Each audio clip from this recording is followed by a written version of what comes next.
शुक्रवार के दिन मां संतोषी का व्रत पूजन किया जाता है। इस पूजा के दौरान माता की आरती पूजन तथा अंत में माता की कथा सुनी जाती है। आइए जानें, शुक्रवार के दिन की जाने वाली संतोषी माता व्रत कथा। संतोषी माता व्रत कथा। एक बुढ़िया थी, उसके 7 बेटे थे। 6 कमाने वाले थे जबकि एक निकम्मा था। बुढ़िया 6 बेटों की रसोई बनाती, भोजन कराती और उनसे जो कुछ जूठन बचती वह 7वें को दे देती। एक दिन वह पत्नी से बोला, देखो मेरी माँ को मुझ पर कितना प्रेम है। वह बोली, क्यों नहीं, सबका झूठा जो तुमको खिलाती है। वह बोला, ऐसा नहीं हो सकता है, मैं जब तक आंखों से न देख लूं मान नहीं सकता। बहू हंस कर बोली, देख लोगे तब तो मानोगे। कुछ दिन बाद त्योहार आया। घर में 7 प्रकार के भोजन और चूरमे के लड्डू बने। वह जांचने को सिर दुखने का बहाना कर पतला वस्त्र सिर पर ओढ़े रसोई घर में सो गया। वह कपड़े में से सब देखता रहा। 6 भाई भोजन करने आए। उसने देखा, माँ ने उनके लिए सुंदर आसन बिछा नाना प्रकार की रसोई परोसी और आग्रह करके उन्हें जमाया। वह देखता रहा।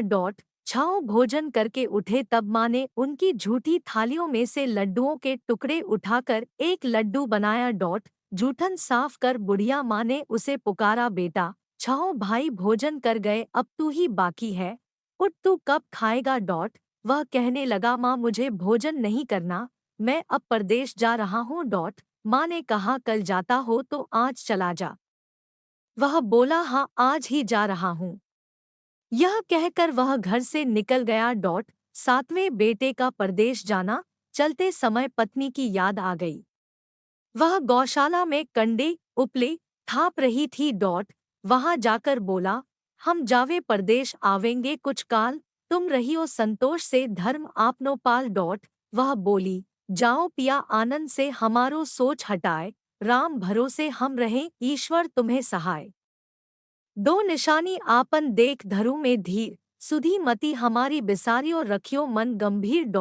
वह बोला, मेरे पास तो कुछ नहीं, यह अंगूठी है सो ले और अपनी कुछ निशानी मुझे दे। वह बोली, मेरे पास क्या है, यह गोबर भरा हाथ है। यह कहकर उसकी पीठ पर गोबर के हाथ की थाप मार दी। वह चल दिया। चलते चलते दूर देश पहुंचा। परदेश में नौकरी, वहां एक साहूकार की दुकान थी। वहां जाकर कहने लगा, भाई मुझे नौकरी पर रख लो, साहूकार को जरूरत थी। बोला, रह जा। लड़के ने पूछा, तनख्वाह क्या दोगे।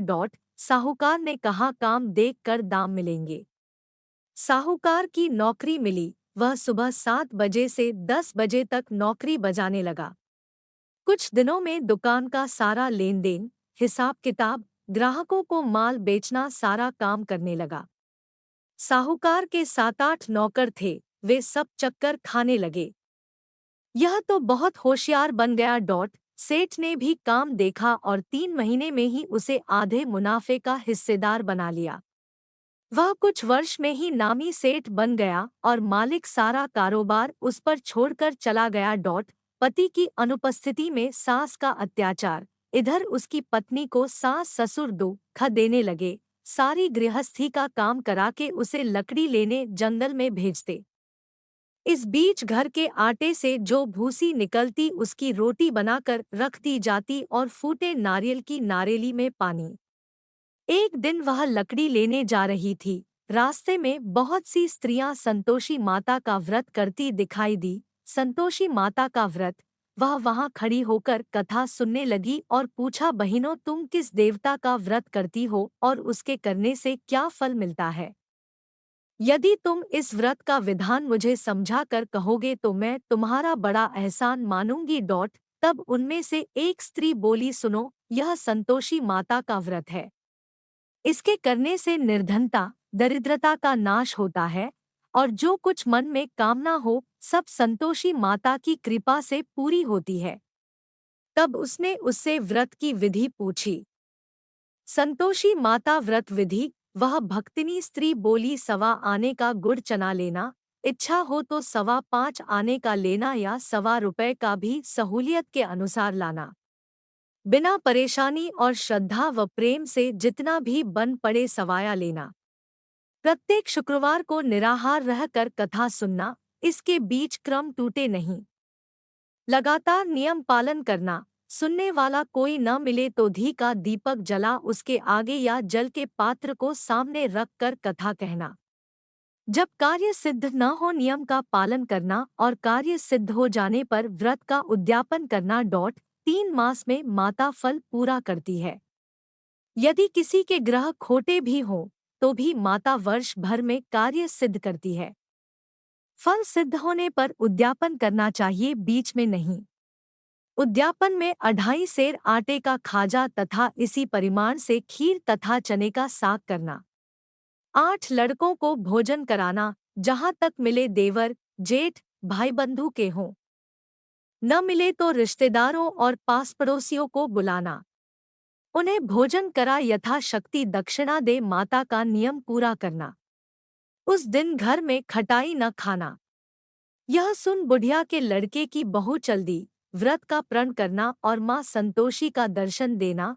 रास्ते में लकड़ी के बोझ को बेच दिया और उन पैसों से गुड़चना ले माता के व्रत की तैयारी कर आगे चली और सामने मंदिर देखकर पूछने लगी, यह मंदिर किसका है? सब कहने लगे संतोषी माता का मंदिर है। यह सुनकर माता के मंदिर में जाकर चरणों में लौटने लगी। दीन हो विनती करने लगी, माँ मैं निपट अज्ञानी हूँ, व्रत के कुछ भी नियम नहीं जानती, मैं दुखी हूँ। हे माता जगत जननी मेरा दुख दूर कर, मैं तेरी शरण में हूँ। माता को दया आई। एक शुक्रवार बीता कि दूसरे को उसके पति का पत्र आया और तीसरे शुक्रवार को उसका भेजा हुआ पैसा आ पहुंचा। यह देख जेठ जेठानी मुँह सिकोड़े लगे। लड़के ताने देने लगे, काकी के पास पत्र आने लगे, रुपया आने लगा, अब तो काकी की खातिर बढ़ेगी। बेचारी सरलता से कहती, भैया कागज आवे रुपया आवे, हम सब के लिए अच्छा है। ऐसा कहकर आंखों में आंसू भरकर संतोषी माता के मंदिर में मातेश्वरी के चरणों में गिरकर रोने लगी। माँ मैंने तुमसे पैसा कब मांगा है? मुझे पैसे से क्या काम है? मुझे तो अपने सुहाग से काम है। मैं तो अपने स्वामी के दर्शन मांगती हूँ। तब माता ने प्रसन्न होकर कहा, जा बेटी तेरा स्वामी आएगा। यह सुनकर खुशी से बावली होकर घर में जा काम करने लगी। अब संतोषी माँ विचार करने लगी, इस भोली पुत्री को मैंने कह तो दिया कि तेरा पति आएगा, लेकिन कैसे? वह तो इसे स्वप्न में भी याद नहीं करता। उसे याद दिलाने को मुझे ही जाना पड़ेगा। इस तरह माता जी उस बुढ़िया के बेटे के पास जा स्वप्न में प्रकट हो कहने लगी, साहूकार के बेटे सो रहा है या जाता है? वह कहने लगा, माता सोता भी नहीं जाता भी नहीं हूँ, कहो क्या आज्ञा है? माँ कहने लगी, तेरे घर बार कुछ है कि नहीं? वह बोला, मेरे पास सब कुछ है, माँ बाप है, बहू है, क्या कमी है?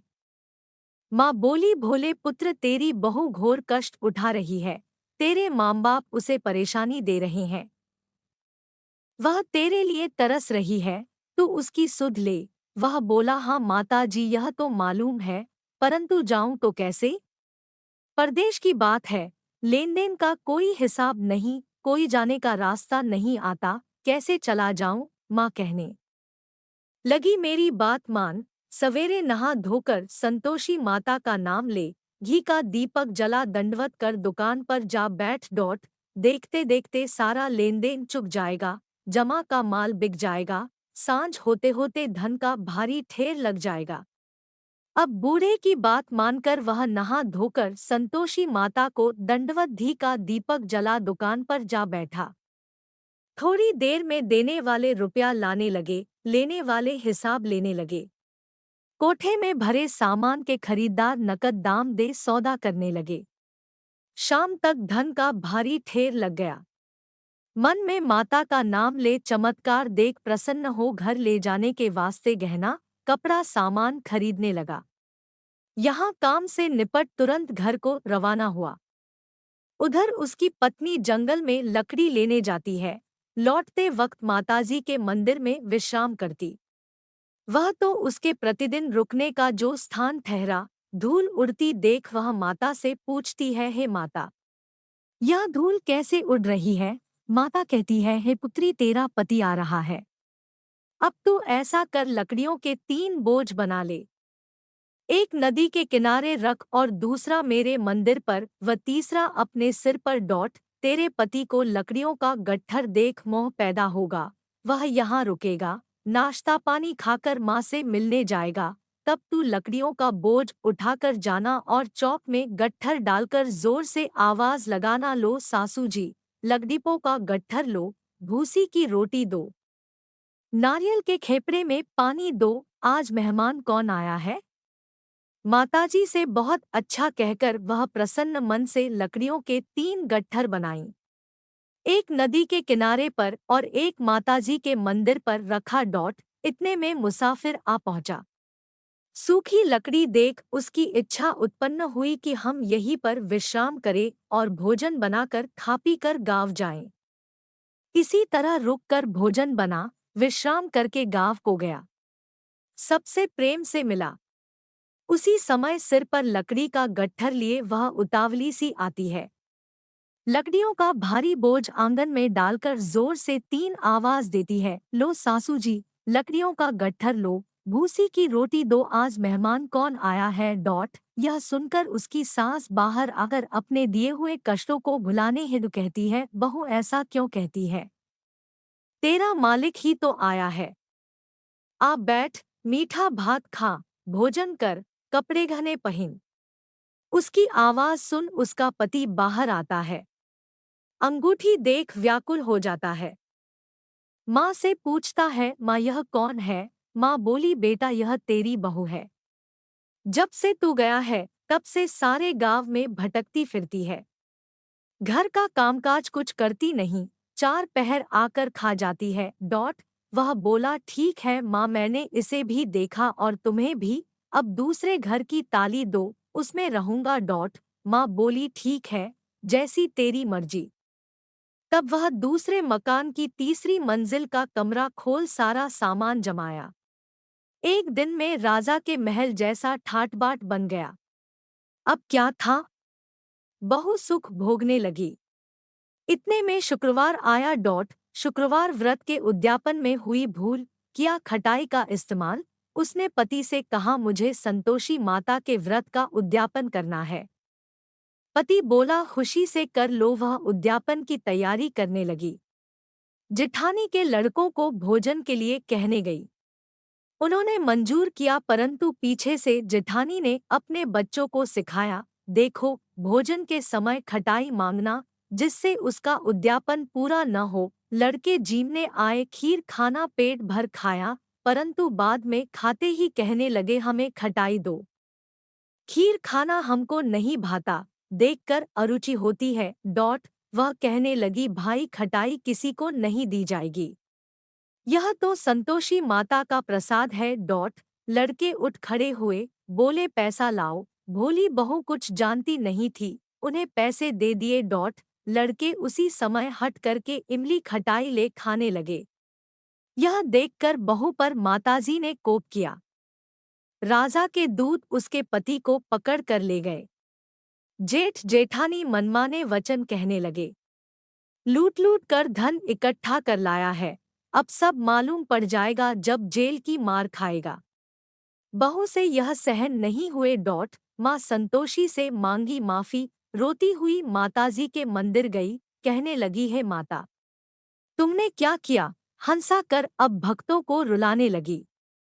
माता बोली, बेटी तूने उद्यापन करके मेरा व्रत भंग किया है डॉट। वह कहने लगी, माता मैंने कुछ अपराध किया है, मैंने तो भूल से लड़कों को पैसे दे दिए थे, मुझे क्षमा करो, मैं फिर तुम्हारा उद्यापन करूंगी डॉट। माँ बोली, अब भूल मत करना डॉट। वह कहती है, अब भूल नहीं होगी, अब बतलाओ वे कैसे आवेंगे? माँ बोली, जा पुत्री, तेरा पति तुझे रास्ते में आता मिलेगा। वह निकली, राह में पति आता मिला डॉट। वह पूछी, कहाँ गए थे? वह कहने लगा, इतना धन जो कमाया है उसका टैक्स राजा ने मांगा था, वह भरने गया था डॉट। वह प्रसन्न हो बोली, भला हुआ, अब घर को चलो। कुछ दिन बाद फिर शुक्रवार आया। फिर किया व्रत का उद्यापन। वह बोली, मुझे फिर माता का उद्यापन करना है डॉट। पति ने कहा करो। बहू फिर जेठ के लड़कों को भोजन को कहने गई। जेठानी ने एक दो बातें सुनाई और सब लड़कों को सिखाने लगी।